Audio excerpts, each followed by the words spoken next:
नमस्कार दोस्तों, आज हम रीजनिंग का प्रैक्टिस सेट 14 देखेंगे। इसमें रीजनिंग के 20 इंपॉर्टेंट प्रश्न हैं। यदि आप railway, NTPC, RPF, constable, SSC, GD की तैयारी कर रहे हो तो ये प्रैक्टिस सेट आपके लिए काफी इंपॉर्टेंट है, क्योंकि इस प्रैक्टिस सेट में जो प्रश्न दिए गए हैं इन्हीं टाइप के प्रश्न आपकी परीक्षाओं में पूछे जाएंगे। तो चलिए हम शुरू करते हैं प्रश्न 1 से। हमें पहला प्रश्न दिया है। प्रश्न कह रहा है कि नीचे दिए गए विकल्पों में से संबंधित संख्या का चयन करें। यानी यहाँ पर जिस प्रकार 8 और 18 का जो आपस में संबंध है वही संबंध हमें यहाँ पर 16 के साथ बताना है। ठीक है, तो ये हमारा नंबर एनालॉजी का प्रश्न है। तो हम सबसे पहले यहाँ पर ये पता करेंगे कि यहाँ पर 8 से 18 का संबंध कैसे है, उसी प्रकार हम यहाँ पर 16 का संबंध बताएंगे। ठीक है, क्योंकि प्रश्नवाचक चिन्ह हमारा यहाँ पर इस तरफ है, तो यहाँ पर हम क्या करेंगे, इस 18 का पता करेंगे। ठीक है, इस 8 से। तो अब देखिए, सबसे पहले अगर हम यहाँ पर संख्या को ध्यान से देखते हैं, हमारे पास संख्या छोटी ही संख्या है। तो यहाँ पर हम क्या करेंगे, देखिए अगर हम पहला लॉजिक लगाते हैं तो यहाँ पर 8 से 18 का देखिए, तो यहाँ पर क्या करेंगे, अगर 8 से 18 बनाएंगे तो 8 का हम यहाँ पर सबसे पहले 2 गुना करते हैं। ठीक है, तो 8 का अगर हम 2 गुना करेंगे तो 8 का 2 गुना कितना होता है, 16 होता है। और यहाँ पर क्या दिया है, 18। अगर हम यहाँ पर 16 में 2 प्लस करते हैं, ठीक है, तब हमारे पास यहाँ पर कितना हो जाएंगे, 18 हो जाएंगे। और 18 यहाँ पर दिया है। अब सेम तरीके से यहाँ पर हम 16 का बताते हैं। ठीक है, तो सबसे पहले यहाँ पर हम क्या करेंगे, 16 का 2 गुना करेंगे। तो 16 का 2 गुना कितना होता है, तो आप कहोगे यहाँ पर 16 का 2 गुना होता है 32। कितना होता है, 32। और जैसे हमने यहाँ पर 2 गुना करके प्लस 2 करा था, तो यहाँ पर भी हम क्या करेंगे, सेम तरीके से प्लस 2 करेंगे। तो यहाँ पर क्या होना चाहिए, तो 32 2 34। ठीक है, तो यहाँ पर क्या होना चाहिए, 34 होना चाहिए। लेकिन ऑप्शन में देखिए हमारे पास यहाँ पर 34 नहीं है, तो ये लॉजिक तो यहाँ पर नहीं लगेगा। ठीक है, तो अब क्या कर सकते, देखिए अगर हम यहाँ पर देखिए आपस में इसका अगर गुणा करेंगे तब भी कुछ हो नहीं रहा है, प्लस करेंगे यानी कि प्लस देखते हैं तो यहाँ पर कितना प्लस हो रहा है। तो यहाँ पर देखिए 8 में जब हम 10 को प्लस करते हैं, ठीक है, तब हमारे पास यहाँ पर कितना होगा, 18। और 18 दिया है। अगर हम सेम तरीके से 16 में भी क्या करते हैं, इसके ही जैसा 10 प्लस करते हैं। ठीक है, तो यहाँ पर कितना होना चाहिए, तो यहाँ पर होना चाहिए 26। लेकिन ऑप्शन में हमारे पास 26 नहीं है, तो ये लॉजिक भी यहाँ पर काम नहीं कर रहा है। ठीक है, तो यहाँ पर आप थोड़ा सा लॉजिक को समझिए। अगर हम क्या करते हैं, देखिए अगर इनको हम आपस में जोड़ते हैं तो 18 8 कितने होते हैं, तो आप कहोगे 26 होते हैं। ठीक है, कितने होते हैं, 26 होते हैं। कितने होते हैं, 26 होते हैं। ठीक है, कितने होते हैं, 26। अगर हम सेम तरीके से इसका भी दोनों का योग क्या करते हैं, 26 लाते हैं। ठीक है, तो प्रश्नवाचक चिन्ह के स्थान पर क्या रखेंगे, तो 26 आएगा। तो आप कहोगे यहाँ पर 16 है, और 16 से अगर हमें यहाँ पर क्या रखें कि 26 आएगा, तो आप कहोगे यहाँ पर हम 10 को रखेंगे, तब हमारे पास यहाँ पर 26 आएगा। लेकिन 10 भी हमारे पास ऑप्शन में नहीं है। तो अब हम क्या करते हैं, यहाँ पर गुणा करके देखते हैं। ठीक है, लॉजिक को अच्छे से समझिए। अगर हम यहाँ पर देखिए इनका आपस में गुणा करते हैं तो 18 8 कितने होते हैं, तो आप कहोगे 18 8 होते हैं 144। कितने होते हैं, 144।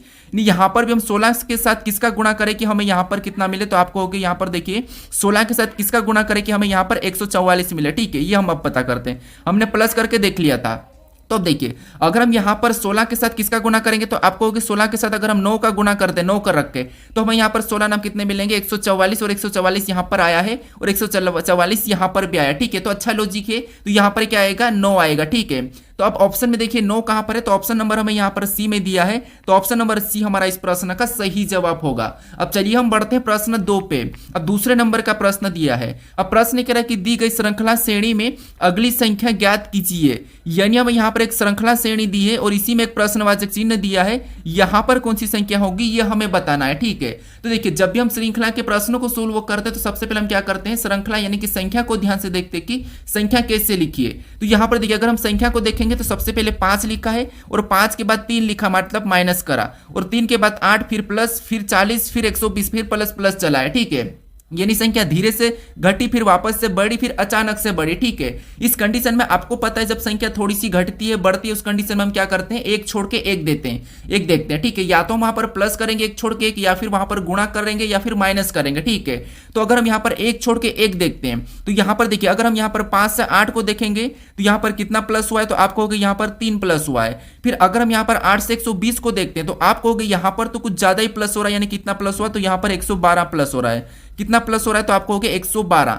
यानी यहाँ पर देखिए अब हम इसको देखते हैं, 3 से 40 को देखते हैं तो यहाँ पर कितना प्लस हुआ, तो यहाँ पर 37 प्लस हुआ है। ठीक है, कितना, 37। अगर हम सेम तरीके से अगली संख्या बताने के लिए 40 में 37 प्लस करते हैं तो 40 में जब हम 37 को प्लस करेंगे तो संख्या यहाँ पर देखिए बहुत बड़ी है, तो यहाँ पर ये लॉजिक तो काम नहीं कर रहा प्लस वाला।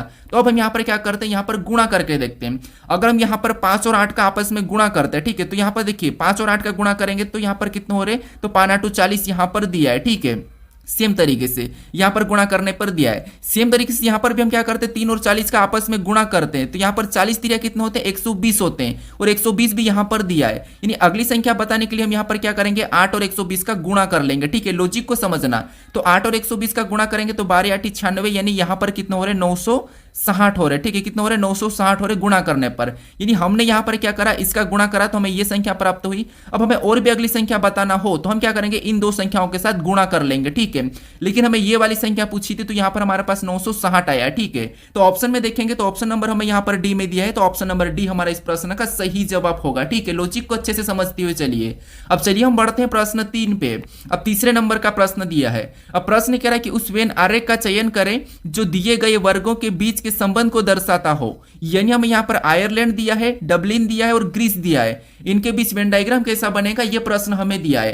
तो यहाँ पर हमें प्रश्न जो दिया है वो इंग्लिश में नाम दिया है, तो यहाँ पर हमें घबराना नहीं है। ठीक है, अब देखिए आपको पता है जब भी हम वेन डायग्राम के प्रश्नों को सोल्व करते हैं तो सबसे पहले हम क्या करते हैं, शब्दों को ध्यान से देख लेते हैं और एक एक शब्द का डायग्राम बनाते हैं। ठीक है, तो यहाँ पर देखिए अगर हम देखेंगे तो आपको पता है यहाँ पर आयरलैंड क्या होता है, एक देश होता है। डबलिन क्या, ये भी आपको पता है, ये आयरलैंड के अंदर है। ग्रीस भी एक देश है, ये आपको पता है। ठीक है, अब हम एक एक शब्द का डायग्राम बनाते हैं। तो सबसे पहले हम यहाँ पर क्या करते हैं, आयरलैंड का डायग्राम बना लेते हैं। तो ये हमने क्या किया, आयरलैंड का डायग्राम बना लिया। ठीक है, उसके बाद अब हम यहाँ पर क्या करते हैं, दूसरे शब्द का बनाते हैं जो कि हमें यहाँ पर दिया डबलिन। अब डबलिन का बनाने से पहले हम ये देखेंगे कि जो हमने यहाँ पर आयरलैंड का डायग्राम बनाया क्या इनका डबलिन से कोई संबंध है या नहीं है। तो आप कहोगे आयरलैंड के अंदर ये डबलिन आता है। ठीक है, तो यहाँ पर डबलिन का डायग्राम आयरलैंड के अंदर बन जाएगा।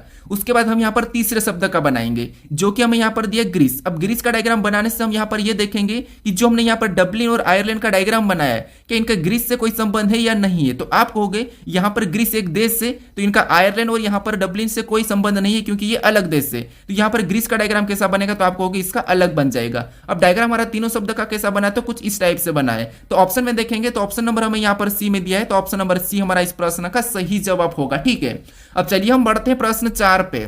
अब 4 नंबर का प्रश्न दिया है। अब प्रश्न कह रहा है कि विलुप्त संख्या ज्ञात कीजिए। यानी हमारे पास यहाँ पर 3 आकृतियां दिखाई दे रही है। ठीक है, और इसमें एक आकृति में प्रश्नवाचक चिन्ह दिया है, यहाँ पर कौन सी संख्या होगी ये हमें बताना है। ठीक है, यहाँ पर हमारे पास लुप्त संख्या है, विलुप्त संख्या है। तो अब देखिए जब भी हम लुप्त संख्या के प्रश्न को सोल्व करते हैं तो मैं आपको बताता हूं कि जब भी आपको क्या करना है, सबसे पहले देखना है कि प्रश्नवाचक चिन्ह कहां पर दिया है। तो प्रश्नवाचक चिन्ह हमें यहां पर दिया है, तो इसी की जगह बाकी की आकृतियों में संख्या कैसे लिखी ये सबसे पहले तो आपको पता करना है। तो जैसे इसी की जगह देखेंगे तो यहाँ पर हमारे पास देखिए यहाँ पर 84 लिखा है और यहाँ पर 54 लिखा है। ठीक है, क्योंकि यहाँ पर नीचे की ओर ठीक है प्रश्नवाचक है, तो हम भी यहाँ पर नीचे वाली संख्या को सबसे पहले तो पता करेंगे। ठीक है, अब इन संख्याओं को कैसे पता करेंगे, तो यहाँ पर ऊपर वाली जो 2 संख्या इनको ऐसा क्या करें कि हमें यहाँ पर 54 मिले। सेम तरीके से इन संख्याओं को भी साथ करना और यहाँ पर हमें 84 का पता करना है। ठीक है, चाहे यहाँ पर हम प्लस कर सकते, माइनस कर सकते, गुणा कर सकते, भाग भी दे सकते हैं। ठीक है, तो अब देखिए सबसे पहले अगर हम यहाँ पर क्या करते हैं, इसमें माइनस करते हैं तो 81 में से 6 माइनस करेंगे तो मतलब 54 तो बहुत नीचे है, तो इस माइनस तो होगा नहीं। गुणा करने पर तो संख्या ज्यादा होगी, तो फिर यहाँ पर क्या कर सकता हूँ, वर्ग और घन देखते हैं। तो अगर यहाँ पर देखिए 81 को आपको पता है ये 81 क्या है, तो ये कहोगे आप ये हमारा 9 का वर्ग है। क्या है ये 9 का वर्ग है। ठीक है, और यहाँ पर अगर हम 9 और 6 को आपस में गुणा करते हैं तो 9 6 कितने होते हैं, 54 होते हैं, और 54 यहाँ पर दिया है। सेम तरीके से यहाँ पर देखिए दूसरी आकृति में भी जो 144 दिख रहा है ये क्या है, तो आपको ये हमारा 12 का वर्ग है। ठीक है, क्या है 12 का वर्ग। और यहाँ पर सेम तरीके से जैसे हमने यहाँ पर आपस में गुणा करा था तो इसका भी आपस में गुणा कर देते हैं। तो 12 और 7 का जब हम आपस में गुणा करेंगे तो 12 7 84 होते हैं, और 84 भी यहाँ पर दिया है। यानी एक ही तरीके से हमने यहाँ पर दोनों संख्याओं का पता कर लिया है। ठीक है, अब सेम तरीके से यहाँ पर संख्या को बताएंगे। तो अब देखिए सबसे पहले इस संख्याओं को देखेंगे 64, तो ये किसका वर्ग है, तो आप कहोगे ये 8 का वर्ग है। ठीक है, किसका 8 का वर्ग। जैसे हमने यहाँ पर ऊपर वाली संख्या को गुणा करा था तो यहाँ पर भी हम क्या करेंगे, ऊपर वाली संख्या को गुणा करेंगे। तो ऊपर वाली संख्या कौन सी हमारी, तो 8 और 8 इनका आपस में गुणा करेंगे तो आपको पता है कितना होगा, तो 64 होगा। ठीक है, तो जो प्रश्नवाचक चिन्ह यहाँ पर क्या हो जाएगा, 64 हो जाएगा। ऑप्शन में देखिए 64 कहां पर है, तो ऑप्शन नंबर हमें यहाँ पर डी में दिया है, तो ऑप्शन नंबर डी हमारा इस प्रश्न का सही जवाब होगा। ठीक है, बस आपको यहाँ पर क्या करना है, तरीका समझना है, लॉजिक कौन सा लग रहा है। अब चलिए हम बढ़ते हैं प्रश्न 5 पे। अब 5 नंबर का प्रश्न दिया है। अब प्रश्न कह रहा है कि निम्नलिखित विकल्पों में से असंगत विकल्प को चुनिए। यानी हमारे पास यहाँ पर 4 विकल्प दिए हैं, इनमें से 3 किसी न किसी प्रकार के समान है लेकिन एक अलग है, उसका ही हमें यहाँ पर क्या करना है, चयन करना है। ठीक है, अब देखिए मैंने लगभग आपको 10 से 12 दिन गैप दे दिया था इन प्रैक्टिस सेट में। ठीक है, अब देखिए ये प्रैक्टिस सेट बस ज्यादा नहीं चलेंगे, उसके बाद यहाँ पर मैं नई क्लास चलाने वाला हूँ जो कि मैराथन है। उसमें आपको सारे इंपॉर्टेंट टाइप मिलने वाले, जितने भी क्वेश्चन परीक्षाओं में पूछे जा रहे हैं, जिस टाइप से पूछे जा रहे हैं, आपको टाइप वाइज मैराथन मिलने वाले। ठीक है, तो कुछ दिन में वो आपको मैं शुरू करने वाला हूं, तो आप उसको चाहिए या नहीं चाहिए आप मुझे ये कमेंट करके बता दीजिए। ठीक है, क्योंकि ये प्रैक्टिस देखिए अभी आपको पता है आरपीएफ कांस्टेबल का जो हमारा स्टेटस आया है उसकी भी एग्जाम लगभग मार्च में होगी। ठीक है, और एनटीपीसी की उसके बाद ही होगी। तो ये एनटीपीसी और ग्रुप डी के अभी फॉर्म चल रहे हैं, तो ये 3 जो एग्जाम है रेलवे के, ठीक है, रेलवे की जो 3 एग्जाम है ये तो हमारे पास लगभग 1 महीने बाद ही होगी। तो इस 1 महीने में हम क्या करते हैं, रीजनिंग के जितने भी चैप्टर है उनकी मैराथन कर लेते हैं और सारे क्वेश्चंस को प्रैक्टिस कर लेते हैं। उसके बाद फिर वापस हम प्रैक्टिस सेट देखेंगे। ठीक है, तो कौन कौन सहमत है मुझे कमेंट करके बता दिए कि आपको यहाँ पर मैराथन क्लास चाहिए कि नहीं, चैप्टर वाइज एकदम। ठीक है, टाइप वाइज। तो यहाँ पर देखिए हमें प्रश्न क्या करा कि यहाँ पर 4 विकल्प दिए हैं, उनमें से 3 किसी न किसी प्रकार के समान है लेकिन एक अलग है, उसका हमें यहाँ पर चयन करना है। अब यहाँ पर हमें क्या दिया, शब्द दिखाई दे रहा है अंग्रेजी वाले, ठीक है, यानी कि लेटर वाले। अब इस कंडीशन में हम क्या करते हैं, या तो इनको लेटर से संख्याओं में बदल के देखते हैं या फिर उन शब्दों को देखते हैं शब्द दिए क्या है। तो यहाँ पर देखिए शब्द में यहाँ पर नाम दिया है, क्या नाम दिया है, तो यहाँ पर आपको होगी, ये हमें मुंबई दिखाई दे रहा है, यहाँ पर जयपुर दिखाई दे रहा है, ये हमारा पूरा रायपुर है, और यहाँ पर त्रिपुरा है। इसका मतलब ये है कि हमें यहाँ पर लेटर को देखने की जरूरत नहीं है, हमें शब्द से ही प्रश्न को सोल्व करना है। ठीक है, ये कंफ्यूज करने के लिए दिख रहा है, बाकी ज्यादा प्रश्न कठिन नहीं है। तो अब देखिए अगर हम मुंबई को देखेंगे तो ये हमारा महाराष्ट्र की राजधानी, ठीक है, महाराष्ट्र की कैपिटल है मुंबई। उसके बाद जयपुर की बात करते तो आपको पता है जयपुर हमारी राजस्थान की है राजधानी। उसके बाद रायपुर की बात करेंगे तो रायपुर हमारे छत्तीसगढ़ की है। ठीक है, क्या है, छत्तीसगढ़ की राजधानी। अब देखिए यहां पर जो त्रिपुरा है, ये जो त्रिपुरा है क्या है, खुद राज्य है। ठीक है, ये क्या है, खुद राज्य है। इसका मतलब ये है कि ये तीनों की तीनों क्या है, तो ये तीनों की तीनों हमारी राजधानी है, लेकिन एक ये क्या है, तो हमारा ये राज्य है। तो ऑप्शन नंबर डी हमारा यहाँ पर अलग होगा, यही हमारा असंगत है। तो ऑप्शन नंबर डी हमारा इस प्रश्न का सही जवाब होगा। अब इसकी राजधानी क्या है त्रिपुरा की, तो आपको पता होगा त्रिपुरा की अगरतला है। ठीक है, क्या है, अगरतला है। तो यहाँ पर त्रिपुरा की राजधानी क्या होगी, अगरतला होगी। बाकी यही हमारा क्या है, असंगत है, त्रिपुरा हमारा एक राज्य है। ठीक है, अब चलिए हम बढ़ते हैं प्रश्न 6 पे। अब 6 नंबर का प्रश्न दिया है। अब प्रश्न कह रहे कि एक निश्चित कोड भाषा में पिज्जा को BAAJQ तथा बर्गर को SFHSVC लिखा जाता है, तो उसी कोड भाषा में नूडल्स को क्या लिखा जाएगा, ये प्रश्न हमें पूछा है। तो ये हमारा कोडिंग डिकोडिंग का प्रश्न और ये पिछली बार SSC में पूछा था। ठीक है, तो अब देखिए सबसे पहले हमें आपको पता है कोडिंग डिकोडिंग में जब भी आपको लेटर से लेटर कोड मिलता है तो मैंने आपको बताया था कि आपको अल्फाबेट के साथ खेल खेलना है। ठीक है, यानी अल्फाबेट में या तो आपको माइनस करना है या प्लस करना है, उसका विपरीत देखना है, क्रॉस मेथड देखना है, रिवर्स मेथड देखना है, ये आपको मैं सारे बता रखा हूं। तो अब देखिए यहां पर हम क्या करेंगे, एक एक को देखेंगे। जैसे यहां पर पिज्जा में जो लेटर है उन लेटर को इनके साथ देखेंगे। तो सबसे पहले हम शुरू से देखते हैं। जैसे यहां पर इस पी से अगर हम बी की ओर जाएंगे तो आपको पता है बहुत लंबा होगा। फिर आई से एक को जाएंगे तो यहां पर माइनस हो रहा है, मतलब इधर से तो होगा नहीं। फिर हम यहां पर रिवर्स मेथड देखते हैं, यानी कि पीछे से।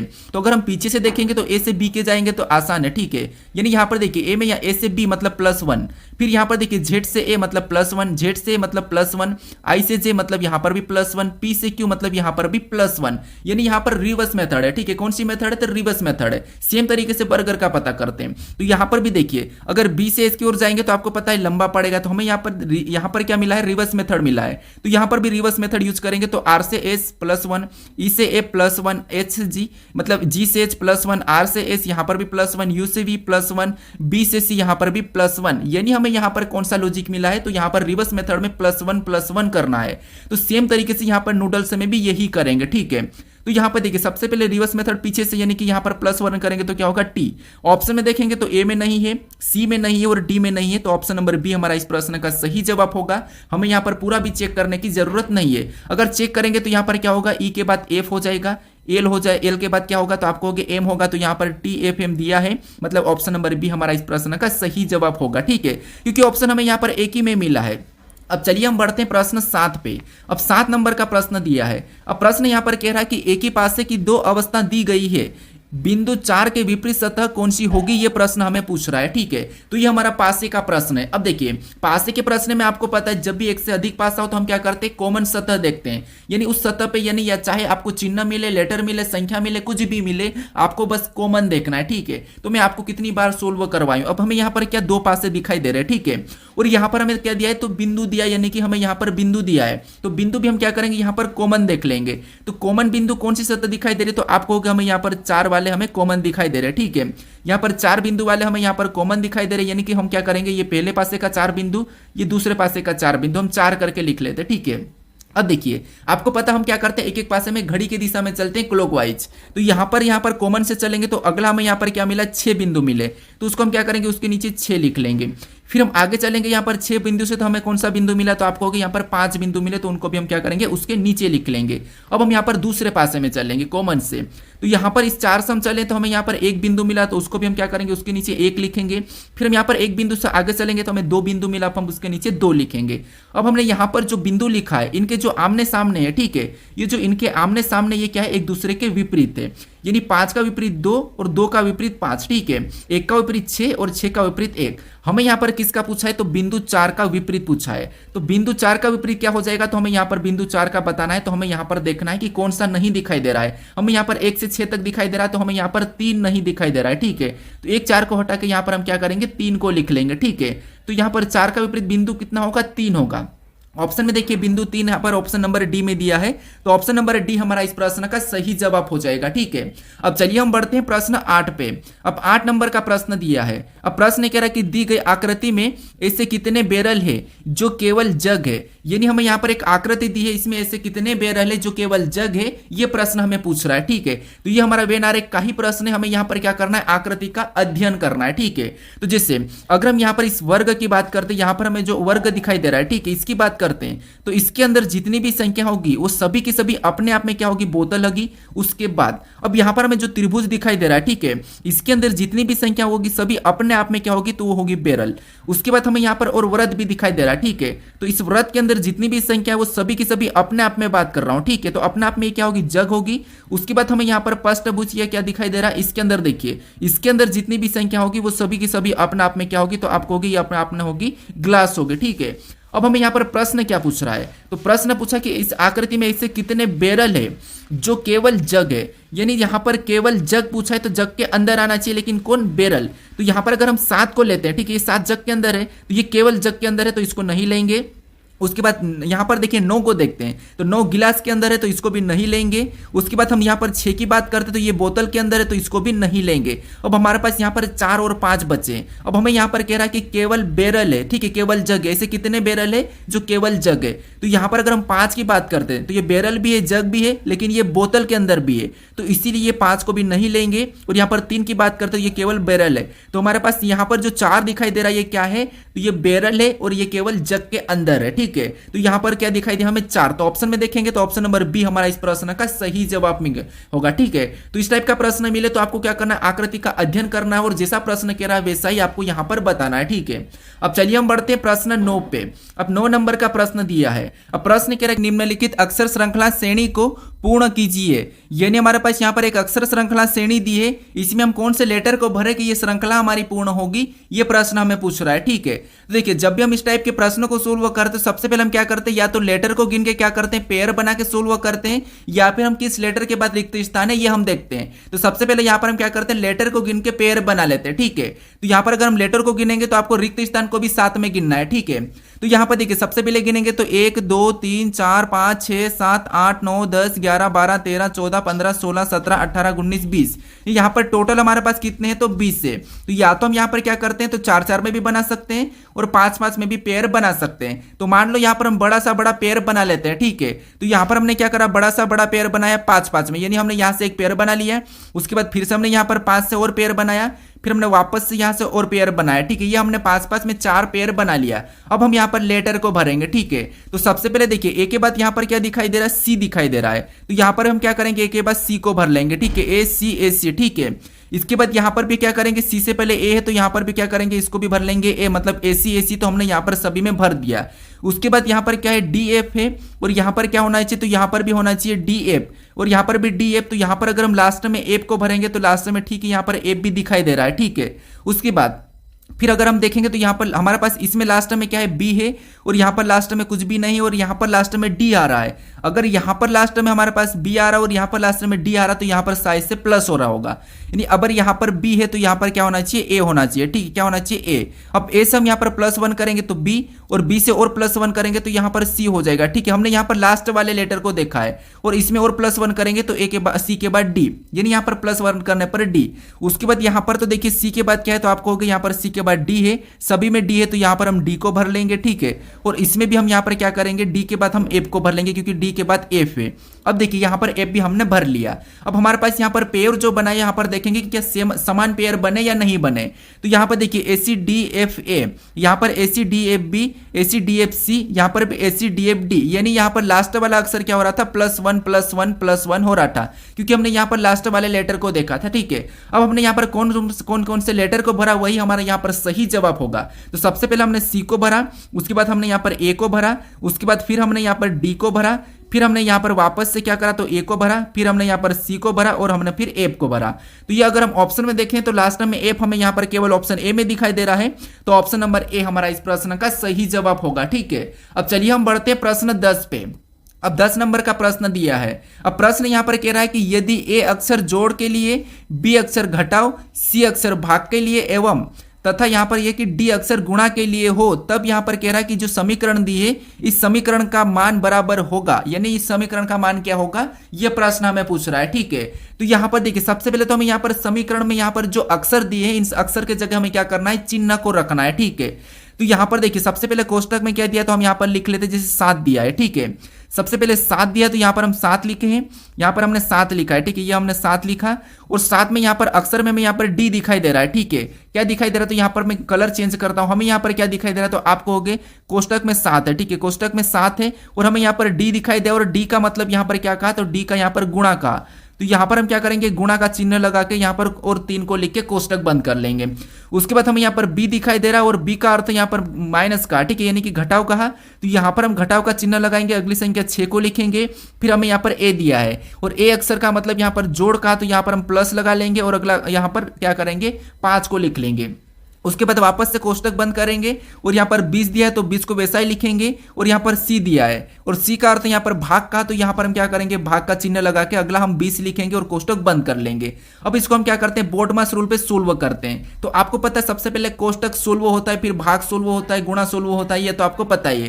तो इधर हम कोष्टक सोल्व करते हैं, तो यहाँ पर देखिए इसमें गुणा कर लेंगे। ठीक है, तो यहाँ पर 7 या 21 हो जाएगा। ठीक है, और माइनस का 6 वैसा ही उतरेगा, प्लस का 5 भी वैसा ही रहेगा। इधर भाग दे देंगे तो आपको पता है 20 में 20 का भाग देंगे तो यहाँ पर तो एक ही बार में जाएगा, यानी यहाँ पर क्या होगा, तो आपको होगा यहाँ पर 1 होगा। ठीक है, क्या होगा, 1, यानी यहाँ पर कोई भी चिन्ह नहीं है तो यहाँ पर गुणा कर लेते तो यहाँ पर 5 ही होगा। ठीक है, क्योंकि यहाँ पर सोल्व करने पर 1 होगा, और 1 जब कोष्टक से बाहर निकलेगा तो 5 के साथ गुणा करेगा तो 1 ही होगा। ठीक है, यानी 5 ही होगा। अब इसको सोल्व करते हैं। ठीक है, तो आपको पता है सबसे पहले अगर हम माइनस कर लेते 21 में से 6 को माइनस करेंगे तो यहाँ पर कितना बचेगा, 15 बचेगा, और प्लस क्या करेंगे, 5 करेंगे। ठीक है, क्या करेंगे, प्लस 5 करेंगे, तो यहाँ पर हमारे पास कितना हो रहा है, 20 हो रहे हैं। तो यहाँ पर देखिए ऑप्शन में देखिए 20 कहां पर है, तो ऑप्शन नंबर सी में दिया है, तो ऑप्शन नंबर सी हमारा इस प्रश्न का सही जवाब होगा। ठीक है, अब चलिए हम बढ़ते हैं प्रश्न 11 पे।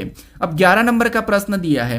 अब प्रश्न कह रहा है कि जॉन ने अपने दोस्तों को एक महिला से परिचय कराते हुए कहा कि वह उसकी पत्नी के पिता की दूसरी बेटी है। महिला का जॉन की, यानी कि महिला का जॉन से क्या संबंध है, यह प्रश्न पूछ रहा है। ठीक है, तो अब देखिए जब भी आपको यहाँ पर इशारे करने वाले या परिचय करने वाले आते हैं प्रश्न, तो आपको क्या करना है, खुद को लेके प्रश्न को सोल्व करना है। ठीक है, तो यहाँ पर मान लीजिए हम खुद को लेते हैं, यानी प्रश्न कह रहा है कि जॉन ने अपने दोस्तों को एक महिला से परिचय कराते हुए कहा, यानी आपने, ठीक है, आपने अपने दोस्तों से एक महिला की परिचय कराया। ठीक है, आपने अपने दोस्तों से एक महिला की परिचय कराते हुए कहा, आपने क्या कहा कि वह उसकी पत्नी के मतलब आपकी पत्नी के पिता, ठीक है, उसकी पत्नी के पिता मतलब आपकी पत्नी के पिता की दूसरी बेटी है, यानी आपके देखिए आपकी पत्नी के पिता मतलब आपके ससुर की दूसरी बेटी है। ठीक है, आपके ससुर की दूसरी बेटी है, तो ये कह रहा है कि महिला जॉन की क्या है, ठीक है, यानी जॉन की वो महिला क्या लगेगी, तो आप कहोगे अगर आपके पत्नी के पिता की दूसरी बेटी मतलब आपकी वो क्या लगेगी, तो आप कहोगे वो साली लगेगी। ठीक है, क्या लगेगी, साली लगेगी।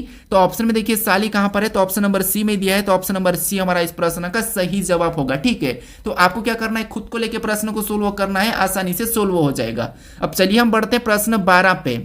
अब 12 नंबर का प्रश्न दिया है। अब यहाँ पर प्रश्न हमें यहाँ पर देखिए कथन दिया है और यहाँ पर हमें निष्कर्ष दिया है। तो सबसे पहले हमें यहाँ पर तीनों कथन को समझना है और उसके बारे में ये तीन निष्कर्ष हमें क्या कह रहे हैं हमें ये देखना है। तो सबसे पहले हमें यहाँ पर कथन को सत्य मानना है, कथन जो कह रहा है उसका सुनना है, फिर उसके बारे में निष्कर्ष क्या कह रहा है, गलत कह रहा है या सही कह रहा है, ये हमें देखना है। ठीक है, तो सबसे पहले यहाँ पर हम कथन को समझते हैं। तो यहाँ पर पहला कथन कह रहा है कि सभी कवर जार है, यानी जितने भी कवर है। ठीक है, यानी मान लो ये कवर है। ठीक है, ये क्या है, ये कवर है और ये सभी की सभी कवर क्या है, तो सभी की सभी कवर जार है। ठीक है, जार है इसका मतलब ये जार के अंदर आ जाएंगे। ठीक है, क्या हो जाएंगे, जार के अंदर आ जाएंगे और ये हमारा क्या हो गया, जार हो जाए। तो यहाँ पर जितने भी कवर सभी की सभी क्या है, जार है। ठीक है, ये हमने डायग्राम बना लिया। उसके बाद यहाँ पर दूसरे को पढ़ते हैं। ठीक है, अब दूसरा कथन कह रहा है कि कोई फनल जार नहीं है, यानी कोई यहाँ पर मान लो ये फनल है। ठीक है, ये क्या है, एक फनल है और कोई भी फनल जार नहीं है। ठीक है, ये कहा था। ठीक है, हमने अलग बनाया, कोई भी फनल जार नहीं है। उसके बाद अब देखिए अब क्या कह रहा है, तो यहाँ पर तीसरा कह रहा है कि कुछ कुएं फनल है, यानी यहाँ पर कह रहा है कि कुछ कुएं जो क्या है, फनल है, यानी कुछ कुएं फनल है। तो यहाँ पर हम क्या करते हैं, कुछ कुएं को फनल बना लेते हैं। तो यहाँ पर कुएं का मैं वापस से क्या करता हूँ, के ले लेता हूँ। ठीक है, यानी मैं मान लो हिंदी में लिख लेता हूँ कुएं। ठीक है, ये क्या हो गया, कुएं हो गया। और कुछ कुएं क्या है, तो आपको हो गया कुछ कुएं फनल है। ठीक है, अब देखिए यहां पर इसके बारे में निष्कर्ष क्या कह रहा है हमें ये देखना है। तो पहला निष्कर्ष कह रहा है कि कुछ कुएं कवर है। क्या आपको यहां पर कुछ कुएं कवर दिखाई दे रहे हैं क्या, तो आप कहोगे हमें यहां पर कुछ कुएं कवर नहीं दिखाई दे रहे हैं, कुएं यहां पर है, कवर यहां पर है, तो ये हमें गलत कह रहा है। यहां पर कुछ कुएं कवर नहीं है। ठीक है, तो पहला निष्कर्ष तो यहां पर इसके बारे में गलत कह रहा है। अब दूसरे को देखते हैं। तो दूसरा क्या कह रहा है, दूसरा कह रहा है कि कुछ कुएं जार है। क्या आपको यहाँ पर कुछ कुएं जार दिखाई दे रहे हैं, तो कुआं यहाँ पर है, जार यहाँ पर, ये भी हमें नहीं दिखाई दे रहा है। मतलब दूसरा भी हमें यहाँ पर गलत कह रहा है, यानी कि कुछ कुएं जार है, तो ये हमें निष्कर्ष गलत कह रहा है। ठीक है, उसके बाद अब हम तीसरे निष्कर्ष को देखते हैं। तो तीसरा निष्कर्ष कह रहा है कि कोई फनल कवर नहीं है। तो ये बात सही है कि जो यहाँ पर कोई भी जो कवर है ये फनल नहीं है, तो कोई कवर यहाँ पर फनल नहीं है, तो ये बात सही है। ठीक है, यानी कोई भी कवर फनल नहीं है। तो ये साफ दिखाई दे रहा है कि कवर और फनल का आपस में कोई संबंध नहीं है। तो ये वाला हमें यहाँ पर सही कह रहा है इसके बारे में। ठीक है, कि कोई भी यहाँ पर फनल कवर नहीं है, तो ये हमें सही कह रहा है। तो निष्कर्ष कौन सा पालन कर रहा है, तीसरा वाला। ऑप्शन में देखेंगे तो ऑप्शन नंबर सी में दिया है, तो ऑप्शन नंबर सी हमारा इस प्रश्न का सही जवाब होगा। अब चलिए हम बढ़ते हैं प्रश्न 13 पे। अब 13 नंबर का प्रश्न दिया है। अब प्रश्न कह रहा है कि यदि फोन बराबर 78655 तथा कॉल बराबर 3133 तो नेटवर्क का बराबर क्या होगा, ये प्रश्न हमें पूछ रहा है। ठीक है, तो ये हमारा कोडिंग डिकोडिंग का ही प्रश्न है। बस हमें यहाँ पर क्या करना है, सबसे पहला पता करना है कि फोन बराबर यहाँ पर 78655 कैसे लिखा है, कॉल बराबर 3133 कैसे लिखा है, ये पता करके हम क्या करेंगे, सेम तरीके से नेटवर्क का बताएंगे। ठीक है, तो आपको पता है जब भी लेटर से संख्या दी हुई रहती है उस कंडीशन में आपको क्या करना है, उस लेटर को संख्या में बदलना है। ठीक है, तो सबसे पहले अगर हम देखते हैं तो यहां पर हमारे पास बड़ी संख्या है, तो यहां पर हम इनको काउंट नहीं करेंगे। ठीक है, एक वो भी तरीका होता है लेटर को गिनना है और कितने लेटर है इससे भी हम सोल्व करते हैं। तो यहां पर हमारे पास ज्यादा संख्या, तो यहां पर क्या करते हैं, इनको लेटर को संख्याओं में बदलते हैं। तो सबसे पहले पी की बात करते हैं तो एबीसीडी में 16 नंबर पे आता है। फिर एच की बात करते हैं तो एच हमारा 8 नंबर पे आता है। फिर यहाँ पर ओ की बात करते हैं तो ओ हमारा एबीसीडी में 15 नंबर पे आता है। एन हमारा एबीसीडी में 14 नंबर पे आता है। ई हमारा एबीसीडी में 5 नंबर पे आता है। अगर हम यहाँ पर देखिए 78655 लाने की कोशिश करते हैं तो अगर हम इनको आपस में जोड़ेंगे, यानी कि 16 को आपस में जोड़ेंगे तब हमारे पास 7 हो जाएंगे। 8 को हम वैसा ही रख लेंगे, इसको आपस में जोड़ेंगे, यानी कि जो दो संख्या वाली संख्या है, यानी दो संख्या वाली संख्या उसको आपस में जोड़ देना है। तो यहां पर भी 15 को आपस में जोड़ेंगे तो 6 हो जाएंगे, 14 को आपस में जोड़ेंगे तो 5 हो जाएंगे और 5 तो वैसा ही रहेगा। ठीक है, 5 हमारा वैसा ही रहेगा। तो ये हमारा 78655 आ चुका है। अब सेम तरीके से यहां पर हम कोल का पता करते हैं। तो यहां पर सबसे पहले इसको क्या करेंगे, बदलेंगे। तो आपको पता है सी हमारा एबीसीडी में 3 नंबर पे आता है, ए हमारा 1 नंबर पे आता है, एल हमारा 12 नंबर पे आता है, डबल एल दिया है तो यहां पर ये भी 12 नंबर पे आता है। अब यहां पर 3 तो वैसा ही रहेगा, एक भी वैसा ही रहेगा। इसको आपस में जोड़ेंगे तो 3 होगा, इधर भी आपस में जोड़ेंगे तो 3 होगा, यानी 3133 यहां पर भी दिया है। अब इसी तरीके से यहां पर हम क्या करेंगे, नेटवर्क का बताएंगे। तो सबसे पहले इनको क्या करेंगे, हम संख्या में बदल लेंगे। तो सबसे पहले एन हमारे एबीसीडी में आपको 14 नंबर पे आता है।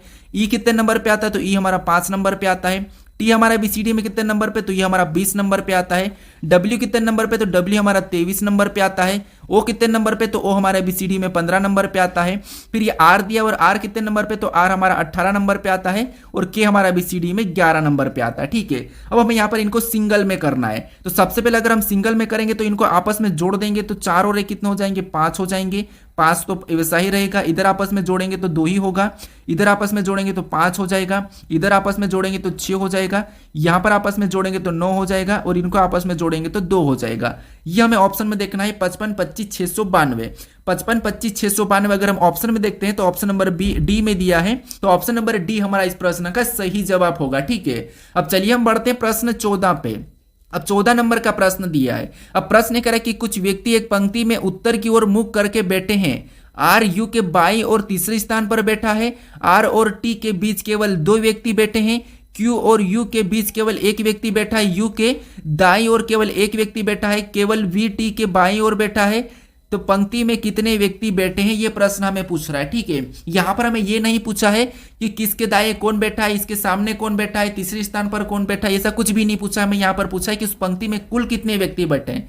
तो यहां पर अगर आप लेटर को गिन के प्रश्न सोल्व करने की कोशिश करोगे तो प्रश्न आपका गलत हो जाएगा। आपको यहां पर क्या करना है, इनको उत्तर की ओर मुख करके एक पंक्ति में बिठाना ही होगा। ठीक है, क्योंकि अगर आप इनको गिन के कर लोगे, इन लेटर को गिन लोगे तो आपका प्रश्न गलत हो जाएगा। अब देखिए यहां पर हम क्या करते हैं, एक पंक्ति में बिठाते हैं उत्तर की ओर मुख करके, यानी कि इस टाइप के बैठेंगे और इनका सिर किधर होगा तो ऊपर की ओर होगा। ठीक है, अब देखिए यहां पर कह रहा है कि कुछ व्यक्ति एक पंक्ति की में उत्तर की ओर मुख करके बैठे हैं।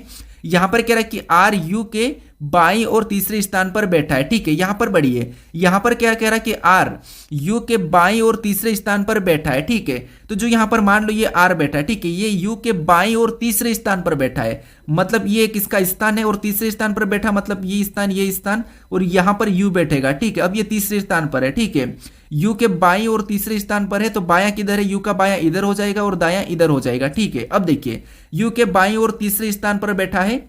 उसके बाद अब आगे प्रश्न पढ़ेंगे तो आर और टी के बीच केवल 2 व्यक्ति बैठे हैं। ठीक है, तो आर और टी के बीच केवल 2 व्यक्ति बैठे हैं, तो अगर हम यहां पर टी को बिठाएंगे तो यहां पर तो बैठेगा ही नहीं, मतलब आर 2 व्यक्ति नहीं मिलेंगे। तो फिर हम यहां पर क्या करेंगे, आर और टी के बीच 2 व्यक्ति बैठे, इसका मतलब ये है कि टी हमारा यहां पर बैठेगा, तब आर और टी के बीच ये हमें 2 व्यक्ति दिखाई दे रहे हैं। ठीक है, कौन से, ये वाला हमें 2 व्यक्ति दिखाई दे रहे और यहां पर ये 2 व्यक्ति इधर है। ठीक है, अब देखिए उसके बाद आगे प्रश्न कह रहा है कि Q और U, यानी Q और U के बीच केवल 1 व्यक्ति बैठा है, यानी Q और U के बीच केवल 1 व्यक्ति बैठा है। इसका मतलब ये कि Q यहां पर बिठाएंगे Q को, तब इनके बीच 1 व्यक्ति आ जाएगा। ठीक है, उसके बाद अब आगे प्रश्न कह रहा है कि U के दाईं ओर केवल 1 व्यक्ति बैठा है। यू के दाईं ओर केवल 1 व्यक्ति बैठा है। ठीक है, यहां पर केवल 1 व्यक्ति दिखाई दे रहा है। अब कौन बैठा है ये तो हमें कहा नहीं।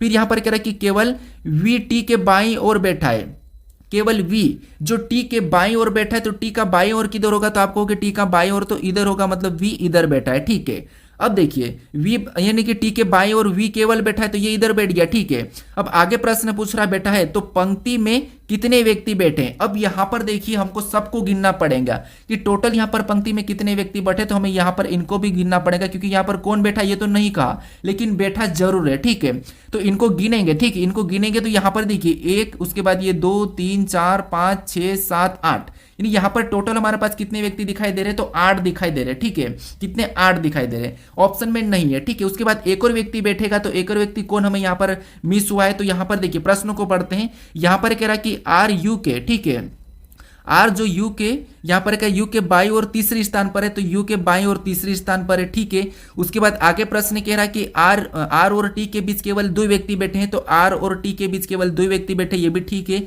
उसके बाद कह रहा है कि क्यू और यू के बीच केवल 1 व्यक्ति बैठा है, तो क्यू और यू के बीच केवल 1 व्यक्ति बैठा है। ठीक है, तो ये भी ठीक है। उसके बाद आगे प्रश्न कह रहा है कि यू के दाईं ओर केवल 1 व्यक्ति बैठा है, तो यू के दाईं ओर, अच्छा यू के दाईं ओर केवल 1 व्यक्ति बैठा है, तो यहां पर हमारे पास एक गलती हुई। ठीक है, इसका यू का दायां इधर है। ठीक है, यू का दायां इधर है, मतलब 1 व्यक्ति यहां पर भी बैठा है। ठीक है, 1 व्यक्ति यहां पर भी बैठा है।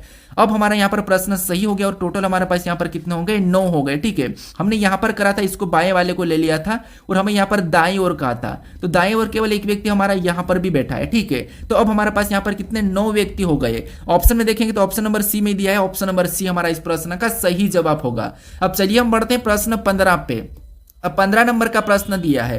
अब प्रश्न कह रहा है कि निम्नलिखित आकृति में वर्गों की संख्या ज्ञात कीजिए, यानी इस आकृति में वर्गों की संख्या कितनी है ये हमें बताना है। ठीक है, अब आकृति हमें अजीब सी दिखाई दे रही है, तो आपको एक तरीका पता होगा वर्ग गिनने के। ठीक है, किससे, देखिए वर्ग कैसा होता है आपको, कि सिंगल वर्ग तो हमारा कुछ इस टाइप से होता है, ये हमारा एक वर्ग है। ठीक है, ये हमारा एक वर्ग है।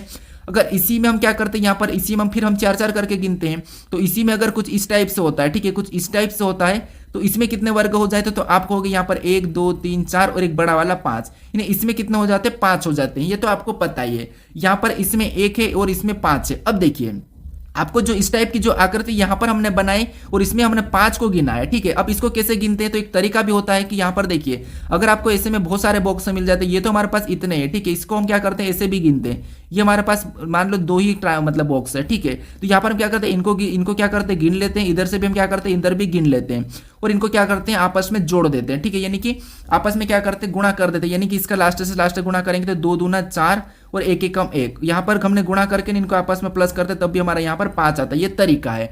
अब आपको पता है जो इस प्रकार का यहाँ पर हमें बीच में दिखाई दे रहा है, ठीक है, यहाँ पर हमें बीच में दिखाई दे रहा है तो इसमें भी कितना होगा 5 होगा, यानी अगर इसमें 5 है, ठीक है, इसमें अगर 5 है तो यहाँ पर बीच वाले में भी तो 5 होगा, यहाँ पर भी 5 होगा, यहाँ पर भी 5 होगा, यहाँ पर भी 5 होगा, यहाँ पर भी 5 होगा।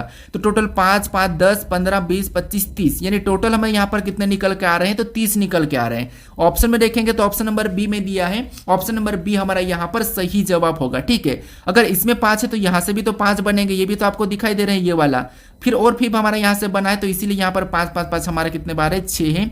तो ऑप्शन नंबर बी हमारा इस प्रश्न का सही जवाब होगा। अब चलिए हम बढ़ते हैं प्रश्न 16 पे। अब 16 नंबर का प्रश्न दिया है। अब प्रश्न करें कि निम्नलिखित शब्दों को सार्थक क्रम में दर्शाने के लिए सही विकल्प का चयन करें। यानी हमें यहाँ पर 5 शब्द दिए है, ठीक है, और हमें यहाँ पर कह रहा है कि सार्थक क्रम में दर्शाने के लिए हमें सही विकल्प का चयन करना है। तो यहाँ पर शब्दों को देखिए फिर सार्थक क्रम में या तो आपको घटते क्रम में रखना है या फिर आपको बढ़ते क्रम में, ठीक है, डिसेंडिंग ऑर्डर या असेंडिंग ऑर्डर, ये तो आपको पता है, ठीक है, आरोही क्रम या अवरोही क्रम। तो अब देखिए यहाँ पर हमें उत्तक दिया है, अंग दिया है, जीव दिया है, जनसंख्या दी, कोशिका दी, यानी आपको पता है ये एक जीव के रिलेटेड है, यानी कि एक हमारे पास जीव के रिलेटेड यहाँ पर हमें क्या करना है इनको क्रम में जमाना है। तो जीव कैसे बनता है, तो सबसे पहले आपको कोशिका बनती है, तो 4 नंबर वाला पहले ले लेंगे। उसके बाद देखिए सबसे पहले क्या बनेगा, तो आपको पता है कोशिका बनेगी, मतलब 4 नंबर वाला हमने पहले ले लिया। कोशिका के बाद क्या बनता है, तो कहोगे आप उत्तक बनता है, फिर हम यहाँ पर 1 नंबर वाले को लेंगे, ठीक है। उत्तक के बाद क्या बनता है, तो आप कहोगे अंग बनता है, क्या बनता है अंग बनता है, तो फिर हम यहाँ पर क्या करेंगे तीसरे नंबर वाले को ले लेंगे। उसके बाद अंग के बाद क्या बनता है, तो आप कहोगे अंक के बाद जीव बनता है, तो यहाँ पर हम 5वें नंबर वाले को लेंगे। और जीव के बाद क्या बनता है, तो आप कहोगे यहाँ पर जीव के बाद जनसंख्या बनती है, तो यहाँ पर जनसंख्या यानी कि दूसरे नंबर वाले को लास्ट में ले लेंगे। अब देखिए अगर हम यहाँ पर देखेंगे तो इसको घटते बढ़ते क्रम में हमने क्या करा, यहाँ पर छोटे से बड़े की ओर यानी कि जैसे बनता है तो हमने यहाँ पर क्या करा बढ़ते क्रम में करा है, यानी पहले क्या हुआ कोशिका बनी, उत्तक बना, फिर अंग, फिर जीव, जनसंख्या, यानी बढ़ते क्रम में। तो बढ़ते क्रम में हमें ऑप्शन नंबर कहाँ पर दिखाई दे रहा है, तो हमें ऑप्शन नंबर सी में दिखाई दे रहा है। घटते क्रम में करते तो फिर हमें 2 5 ऐसा आता, 2 5 हमें कहीं भी शुरुआत में नहीं दिखाई दे रहा है, तो ऑप्शन नंबर सी ही हमारा इस प्रश्न का सही जवाब होगा, ठीक है। अगर इसी में घटते क्रम में लाते तो सबसे पहले जनसंख्या से आते अपन, जनसंख्या आती, उसके बाद हमारे यहाँ पर क्या आता जीव आता, फिर अंग आता, फिर हमारे पास यहाँ पर अंग क्या आता, तो आपको उत्तक, फिर यहाँ पर क्या आता कोशिका आती, ये हमारा घटते क्रम में हो जाता। लेकिन ये हमारे ऑप्शन में नहीं है, तो हमारा ये बढ़ते क्रम वाला सही होगा ऑप्शन नंबर सी, ठीक है। अब चलिए हम बढ़ते हैं प्रश्न 17 पे। अब 17 नंबर का प्रश्न दिया है। अब प्रश्न कह रहा है कि इनमें से कौन सा विकल्प संख्याओं के दिए गए संयोजन के समान नहीं है। यानी हमें यहाँ पर कोष्टक में कुछ संख्या दी है, इन संख्याओं का जो आपस में संबंध है, आपस में जो रिलेशन है, इसके समान किस विकल्प में नहीं है, ये प्रश्न हमें पूछ रहा है, ठीक है। इसके समान कौन सा है ये नहीं पूछ रहा है, हमें पूछ रहा है कि इसके समान कौन सा नहीं है। यहाँ पर देखिए नहीं है पूछा है, तो यहाँ पर देखिए सबसे पहले इसका रिलेशन देखते हैं। तो आपको पता है अगर हम इनको आपस में जोड़ेंगे, ठीक है, इनको प्लस करेंगे तो यहाँ पर 8 और 15 को जोड़ेंगे तो 23 आएंगे, और यहाँ पर इसका आपस में इधर गुणा भी करेंगे, ठीक है, तो 15 8 आपस में गुणा करेंगे तो यहाँ पर गुणा करने पर कितना आ रहा है, तो गुणा करने पर यहाँ पर 20 आ रहा है, ठीक है, और यहाँ पर प्लस करने पर कितना आ रहा है 23 आ रहा है। यानी जो तीसरे नंबर की संख्या प्लस करने पर है पहले 2 को, और लास्ट वाले पहले 2 को गुणा करना है, तो यही वाला हम क्या करते हैं ऑप्शन में देखते हैं। तो पहले वाले 2 को जोड़ेंगे तो तीसरी वाली प्राप्त होगी, ठीक है, तो यहाँ पर इनको जोड़ेंगे, ठीक है, तो जोड़ने पर ये प्राप्त हो रही, मतलब सही है, यानी कि 11 और 12 कितने होते हैं 23 होते हैं, ठीक है, ये सही है। उसके बाद इनको यहाँ पर हमने क्या करा था प्लस करा था, अब यहाँ पर इनको भी प्लस करेंगे तो यहाँ पर प्लस करने पर कितने होंगे 21 होंगे, लेकिन यहाँ पर 21 नहीं है। यहाँ पर 12 5 को जोड़ेंगे तो 17 होना चाहिए, और 17 हमारे पास यहाँ पर हो रहा है तो ये ठीक है। 18 और 9 को आपस में यहाँ पर भी जोड़ेंगे तो यहाँ पर 27 होना चाहिए, और 27 भी ठीक है।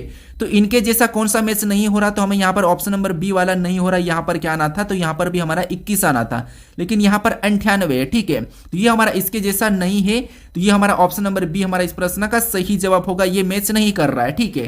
तो ऑप्शन नंबर बी हमारा इस प्रश्न का सही जवाब होगा। बस आपको यहां पर ध्यान रखना है कि इसके जैसा है या नहीं है, दिए गए समूह चीज के समान है या नहीं है, क्या पूछा ये प्रश्न ध्यान देना है, ठीक है। अब चलिए हम बढ़ते हैं प्रश्न 18 पे। अब 18 नंबर का प्रश्न दिया है। अब प्रश्न कह रहा है कि उस विकल्प का चयन करें जो दिए गए शब्दों के एक शब्द बनाया जा सकता है, यानी दिए गए शब्दों से एक शब्द बनाया जा सकता है, ये प्रश्न पूछ रहा है। तो यहां पर जैसे हमारे पास यहां पर जो शब्द दिए है, ठीक है, यहां पर इन शब्दों में जो जितने भी लेटर दिए हैं इनका यूज करके कौन सा यहां पर शब्द बन रहा है, ये प्रश्न हमें पूछ रहा है, ठीक है। तो यही हमें देखना है।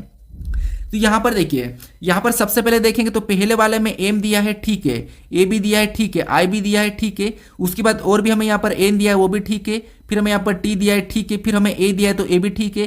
फिर से हमें यहाँ पर आई दिया है तो ठीक है।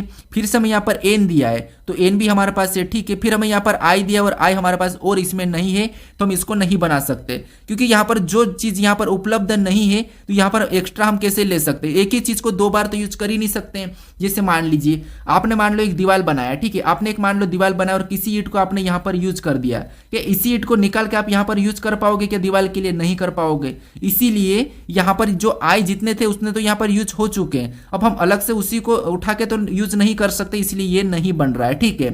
फिर हम यहाँ पर ऑप्शन बी की बात करते हैं। तो ऑप्शन बी में हमें यहाँ पर देखिए टी, ठीक है, टी दिखाई दे रहा है, आर भी ठीक है, ए भी है, फिर आई भी है, एन भी है, आई भी है, एन भी, डबल आई डबल एन है, जी भी है, मतलब ऑप्शन बी बन रहा है, ठीक है। उसके बाद यहां पर अगर हम देखिए ऑप्शन हमारा कौन सा नहीं बन रहा है, तो ऑप्शन ए नहीं बन रहा है, ऑप्शन बी बन रहा है। यहां पर बात करते तो इसमें एस दिया है तो एस भी ठीक है, ई है, डी है। यहां पर हमारे पास डी नहीं दिखाई दे रहा है, मतलब ये नहीं बन रहा है। उसके बाद इधर बात करते तो यहां पर हमें एम दिखाई दे रहा है, उसके बाद पी नहीं दिखाई दे रहा, यहां पर हमारे पास पी इसमें नहीं है, तो ये भी हमारा नहीं बन रहा है, तो हमारा ऑप्शन नंबर बी बन रहा है। तो यही वाला हमारा यहां पर क्या होगा, सही जवाब होगा। अब चलिए हम बढ़ते हैं प्रश्न 19 पे।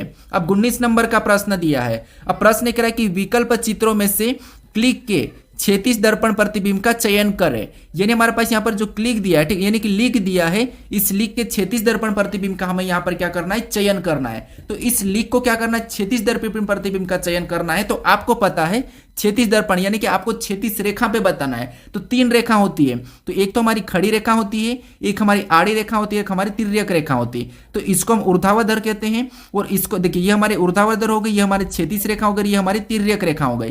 तो हमें यहाँ पर क्षैतिज रेखा पूछा है, ठीक है। तो क्षैतिज रेखा कैसे होगी, तो ऐसे होगी। अब यहाँ पर देखिए लिख का, तो क्षैतिज रेखा यानी कि लिख ऐसा हमने लिखा, और क्षैतिज रेखा का दर्पण प्रतिबिंब मतलब ये नीचे की ओर बनेगा, ठीक है, नीचे की ओर। तो यहाँ पर एल हमारा ऐसा बनेगा, ठीक है, एल कैसा बनेगा, तो एल ऐसा बनेगा। यहाँ पर आई पर कोई प्रभाव नहीं पड़ेगा, के पर भी कोई प्रभाव नहीं पड़ेगा, ठीक है। तो ये हम ऑप्शन में देखते हैं, तो ऑप्शन नंबर हमें यहाँ पर सी में मैच हुआ है, तो ऑप्शन नंबर सी हमारा इस प्रश्न का सही जवाब हो जाएगा। अब चलिए हम बढ़ते हैं प्रश्न 20 पे। अब 20 नंबर का प्रश्न दिया है। अब प्रश्न करें कि नीचे दिए गए विकल्पों में से संबंधित शब्द को चुनिए, यानी यहाँ पर जिस प्रकार यहाँ पर लीची और फल का जो आपस में संबंध है वही संबंध हमें यहाँ पर जायु के साथ बताना है, ठीक है। तो ये हमारा एनालॉजी का ही प्रश्न है, शब्द एनालॉजी का प्रश्न है। तो ये भी प्रश्न इंपॉर्टेंट प्रश्न है, और शब्द एनालॉजी प्रश्न में आप प्रश्न को गलत करके आते ही है, ठीक है। तो इसीलिए मैं आपको यहाँ पर देखिए हर चैप्टर की मैराथन लेने वाला हूँ, तो उस मैराथन को जरूर देखना है, ठीक है। वहां पर आपको जितनी भी टाइप जितने भी प्रकार के प्रश्न बनते हैं सभी प्रश्न वहां पर आपको प्रैक्टिस के लिए मिलेंगे, ठीक है। तो देखिए यहां पर जैसे लीची और फल का जो आपस में संबंध है वो हमें यहां पर बताना है। तो यहां पर आप ये तो आसानी से पता कर लोगे कि जो लीची है ये क्या है, तो ये एक फल है, तो इसका संबंध फल दिया है, ये तो आप आसानी से पता कर लिया कि लीची क्या है, एक फल है। लेकिन जायु क्या है, तो ये आपको थोड़ा सा पता करने में कंफ्यूज होते हो, ठीक है। तो यहाँ पर आपको जीके का भी नॉलेज होना चाहिए, सब चीजें का नॉलेज होना रहता है, तब जाके शब्द एनालॉजी सही होता है। तो लीची एक फल है और उसका संबंध फल से दिया है। तो जायु जो दिया है ये क्या है, तो ये एक क्या है, तो एक नृत्य है, ठीक है। क्या है, एक जायु एक नृत्य है। ये कहाँ का नृत्य है, तो ये भी मैं आपको बता देता हूँ, ये हमारा अमेरिका अफ्रीका का उधर का नृत्य है। तो ये जायु जो है एक नृत्य है, तो इसका संबंध किससे होगा, तो आपको होगे इसका संबंध हमारा नृत्य से होगा, ठीक है। किससे होगा, नृत्य से होगा। ऑप्शन में देखिए नृत्य कहाँ पर है, तो ऑप्शन नंबर सी में दिया है, तो ऑप्शन नंबर सी हमारा यहाँ पर सही जवाब होगा, ठीक है। तो ये थोड़ा सा ध्यान रखना, शब्द एनालॉजी में गलती हो सकती है। अब प्रश्न कहाँ कहाँ से बनते हैं, कैसे कैसे बनते हैं, कितना लेवल चलता है ये आपको मैं मैराथन में बता दूंगा, ठीक है। तो उसको जरूर ज्वाइन करना। अब चलिए हम बढ़ते हैं प्रश्न 21 पे। अब 21 नंबर का प्रश्न दिया है और प्रश्न कह रहा है कि लुप्त संख्या ज्ञात कीजिए, यानी यहाँ पर लुप्त संख्या ज्ञात करना है, ठीक है। यानी प्रश्न कह रहा है कि लुप्त संख्या ज्ञात करें। तो जहां पर जो प्रश्नवाचक चिन्ह दिया है यहाँ पर कौन सी संख्या होगी ये आपको बताना, ठीक है।